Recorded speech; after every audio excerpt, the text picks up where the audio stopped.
doesn't know, Bettina is first and foremost a painter, but she's also had a fruitful engagement, long engagement with drawing, as you can see, and printmaking. In your grid-based work, there's a strong memory of the world in your lived experiences, the art you've seen, the forms and spaces and the contexts in which you live all seem to be kind of captured in the work in various ways through different processes and very different forms. And the work also speaks very eloquently to the history of painting. It's a lot to unpack in a very short amount of time, but we're not going to go really deeply there before just having a little introduction to what is in the room, and I'm going to turn that over to Bettina to just talk a teeny bit quickly. Do a walkthrough, just a quick walk through the room, I think. I do grid-based work for a long time. But about 10 years ago, I started using the grid as a figure. So it was like using a grid in space and a figure that is also a grid in that space. And even though that sounds sort of simplistic, it actually opened up a lot of possibilities for me. And I first started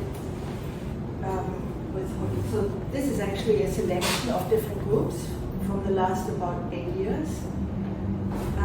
The first group was vertical, so it's a blue painting and this drawing that are related there to 2018 and 19, and they're more line-based. And in each one I use this grid within a grid and the permutations that the movement that starts between the two of them. The work on paper is gouache and charcoal, and this obviously is oil. And then the next group was the horizontals, where the shapes became more like individual shapes, squares, often juxtaposed to like very solid shapes juxtaposed with more tonal variations. And the last one is the squares. By coincidence, we actually have 2 paintings and 1 drawing each of each format. Whenever I start a new group, I first decide which format I want to do the work, and then clearly also question the possibilities. So the square, it's such an absolute format. I think it's a very difficult format actually to paint, because you have 4 corners and they always end up in the middle. So my first take was to do like a trio. So this is actually 3 interlocking crosses that then dissolve into a pattern of squares.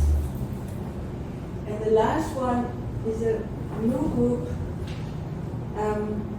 It's based on a painting where I saw a reproduction by Ivan Klium. We have a Russian here who can maybe, Ukrainian who can maybe pronounce it Klium.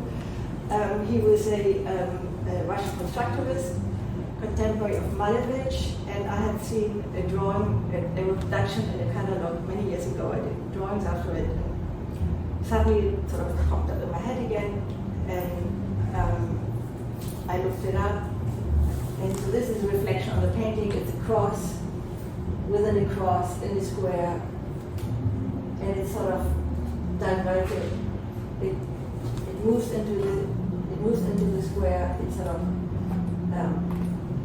changes the rigidity of the cross, but it still leaves the surface flat.